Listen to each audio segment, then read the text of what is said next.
We're seeing a rush to buy those face masks, and TJ Holmes is here with more on that. Good morning, TJ. All right, let me try to make it plain here, Stray. I have one surgical face mask here between the two of us, between me and Tom. He's sick, I'm not. Who should get the mask? Well, your natural instinct is to say, give me that mask. I don't want to catch what he has, but I should be begging him to wear it, because him, the sick person wearing it, better protects me, the healthy person, as if I were wearing it myself. So all these masks are floating around out there. Which ones do health officials say you should use? None of them.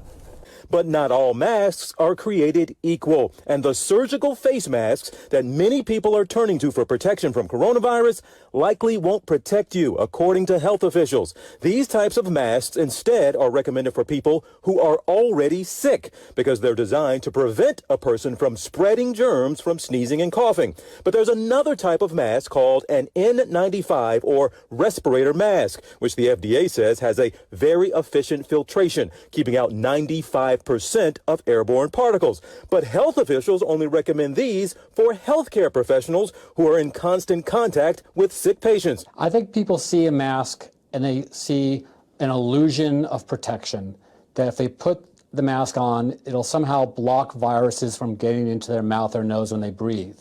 That's just not the case. Anyone who does not have a respiratory illness, meaning a cough or sneezing, should not be wearing any type of mask, whether it's a surgical mask or a respirator. And believe it or not, by wearing a mask, you could be putting yourself at even more risk. People do not use their masks correctly. They play with it.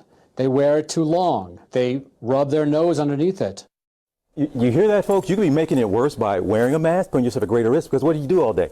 You're doing exactly what they tell you not to do. You're touching your face all day and getting sick. Viral particles, coronavirus and influenza, to name two, go right through that mask. Okay, so if you say, well, then why is it helpful in preventing this way? Because people coughing, sneezing, spewing large particles out into the room, of course that's a barrier, but they can go right in. That's why they're not helpful. What I want to show you guys is these N95 respirators. There are a bunch of different styles. These are what we use in hospital settings for healthcare providers. They have to be measured for your face. I went through this process. It took several attempts, different sizes, different models, to actually find the one that works for me. They have to be put on properly. You see the two elastic bands there. One has to be high on the head, one has to be around the neck. We're seeing people wear these incorrectly.